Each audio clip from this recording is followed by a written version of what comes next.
All right, let's talk Notre Dame Fighting Irish. Obviously, after an 0-2 start, this team is on a winning streak, but now we're seeing wins also occur off the field. I think we're seeing Marcus Freeman and just his pure programmatic genius and everything he's done for this Notre Dame Fighting Irish football team come into fruition both in the short and the long term. We'll get into all those details in just a second. But first, I'm Nick, and this is Saturday Morning Inspection.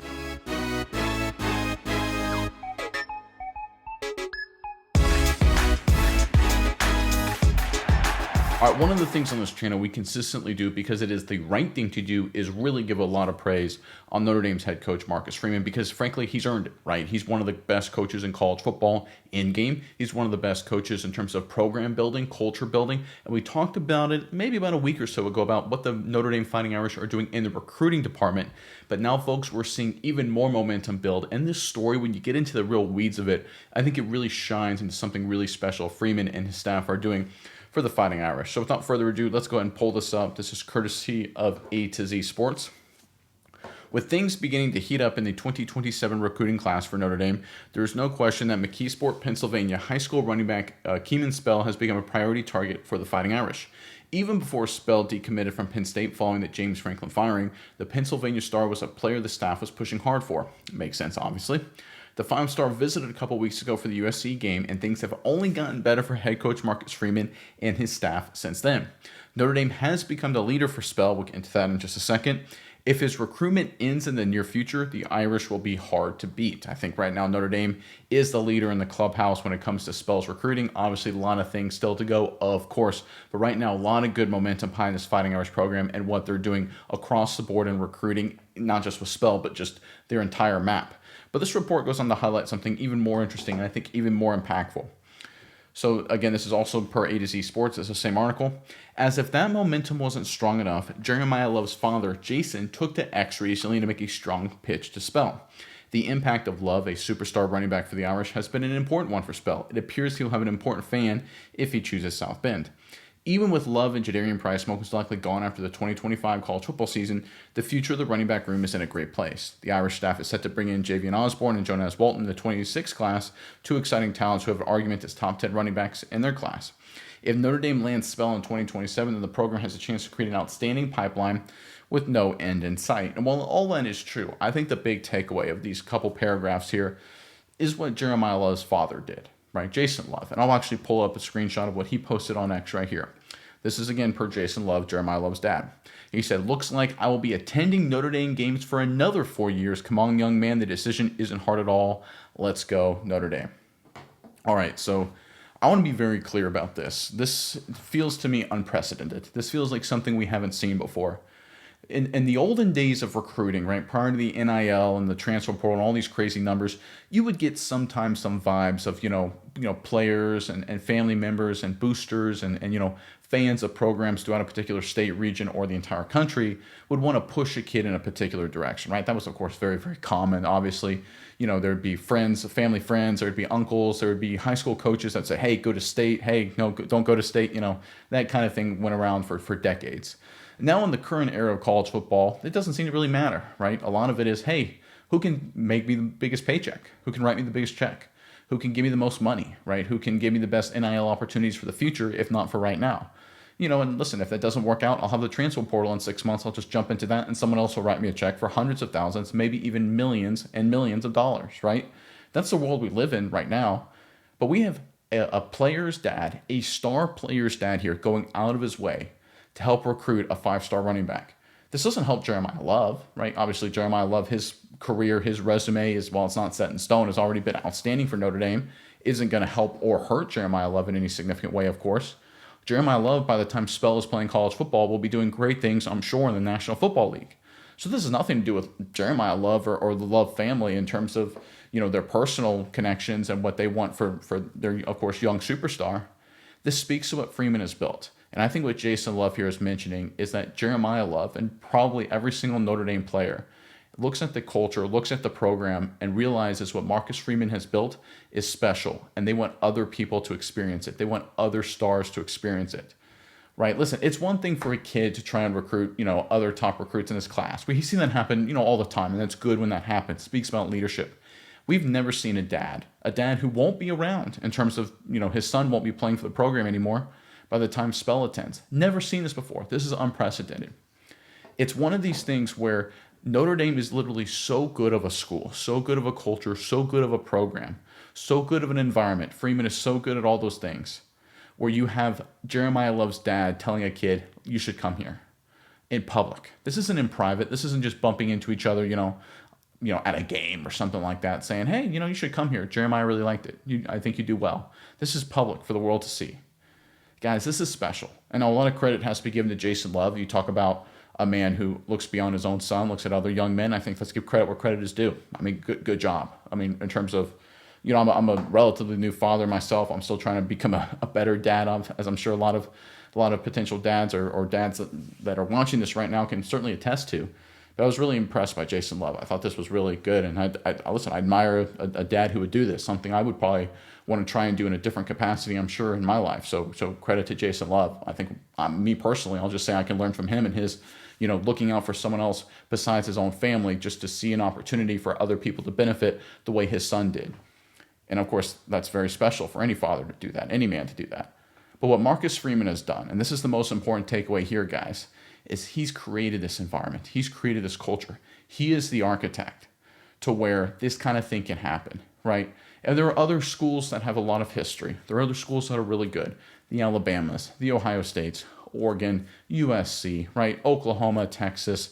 Throw in a lot of those programs also have Michigan. Throw a lot of those programs, millions of dollars. They can throw money at you for days, right? They've got great coaches, great staffs, great recruiters, great kids across the board, great programs. Every single one of them. Nothing against those. Those guys are phenomenal. Great coaches, great head coaches, great leaders. Every single one of them. This isn't an anti any one of those schools message. This is an indication of something special that Marcus Freeman has done. And I think it needs more attention. It needs more publicity. One of the reasons why a lot of people who really aren't in the know with this kind of thing, when they said, well, would Freeman consider LSU or another program? I'd say no.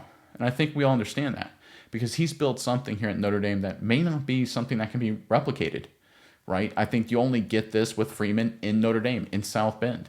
The culture of the Notre Dame Fighting Irish football, the history of it, right? You get this perfect marriage, right? I think the second biggest marriage in terms of coach and program in college football right now is Ole Miss and Lane Kiffin, right? Lane Kiffin just fits Ole Miss, trying to be relevant, edgy, different, fun, exciting, but good talent, but not great. I think that's a great marriage. That's the second best. I think the best right now is in South Bend, Indiana. I don't even think it's really that close. It's Marcus Freeman and his embracing of the culture and the history and putting his own twist on it, his own spin on it, to the point where you get things like this, where you get reports like this. And guys, this is special stuff. And I know we hype up Marcus Freeman a lot on this channel. We do it all the time. But every single time I spend, just a few hours digging into Freeman and the stuff he's doing and the program he's built, and I'm just blown away. Listen, I played college football, small-time FCS level, right? Nowhere near Notre Dame. I know a lot of people that play college football. We cover college sports, obviously. I've never seen this before, right? I try to do some historical, digging. Hey, has this ever happened before? Anything like this? Not really. Not in this kind of context.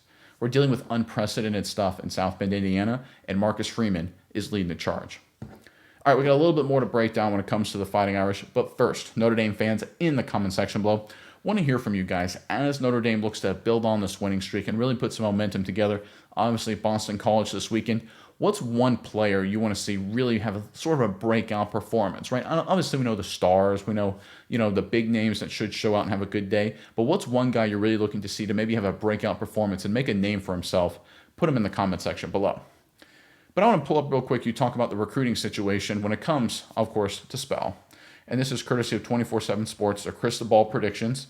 Notre Dame, right now, is the heavy favorite, obviously. Every single person thinks he's going to Notre Dame. This is what the Fighting Irish have become in short order. For Freeman's beginning of his tenure, it was great culture. That's what he was doing. He was resetting from the Brian Kelly era. They obviously are going to get some good recruits, obviously, and they're going to be a talented team. But he says, we're going to start with culture. And with that, after building that culture, the baseline, the foundation, what did he do? He built a grow and develop program, right? We build that culture, we build that environment that feeds to in a program where we can recruit 3-stars and turn them into 4-star players. 3-star recruits, turn them into 4-star players. Take good guys in, turn them into NFL guys on the other end of it with a lot of good experience and a lot of good physical tools, with coaching, with very good coaching. Let me try to use correct grammar. I'm talking Notre Dame here, right? I'm not talking University of Alabama. No offense to Tide fans. I'm probably gonna Lose maybe a few Alabama subscribers for that one. But listen, this is what it's all about. This is what Freeman did, right? Built the foundation, the culture. Built on top of that, the grow and development program. And we started to talk about this last week. The recruiting has come into just a whole new level. They've broken out at a new level. They're recruiting 5 stars at a much higher clip than they've had in the past couple decades. Their average recruit score is going up. And we can see here from the spell prediction, it ain't going to go down anytime soon. We're talking 26 class, we're talking 27 class. There's no reason that won't continue into the future. And when you have built such a good culture, when you have built such a good, developmental program, you get things like Jeremiah Love's father coming out and telling a 27 potential commit, come to Notre Dame. You'll be phenomenal here. You'll be special here. Guys, this is something special happening right now in South Bend, Indiana, right? Listen, and I know a lot of people, they look at news reports like this and they may dismiss it and say, it's kind of a funny little side bit here, but it doesn't really matter. These are indicators. Guys, you got to look for clues of things going on. When people look at, wow, this program is really recruiting well, they're winning well, they're developing well, boy, they're doing a really good job. I wonder how that happened. You look at moments like this. When Notre Dame, I'm going to make a prediction here, I'm not a big prediction guy. When Notre Dame wins multiple national titles over the next decade, I'm going to say it right now, Freeman over the next decade is going to win not one, but multiple national titles for the Fighting Irish. That's my prediction, right? They're built to be a playoff team. We saw it last year, right? When that happens, there's going to be a lot of people going like, I wonder how they did it. Were there any signs? Boy, they just got really good all of a sudden. Wasn't all of a sudden. Freeman built it this way. He literally designed the system, designed the process to the point where other programs, USC, had to take a guy like Chad Bowden because they're doing their best to try and replicate it as best they can, right? I'm also going to make another prediction here too. All of Notre Dame's assistants, right, pretty much starting this year, but certainly going forward, they're going to become the hottest head coaching tickets across the country, right? There's going to be some big name programs that aren't going to like it, but I guarantee you these guys, in terms of other programs, they're going to look at Notre Dame and Marcus Freeman, and they're going to think, maybe we can take a piece of that. Maybe we can find a way to recreate some of that because what he's doing is special.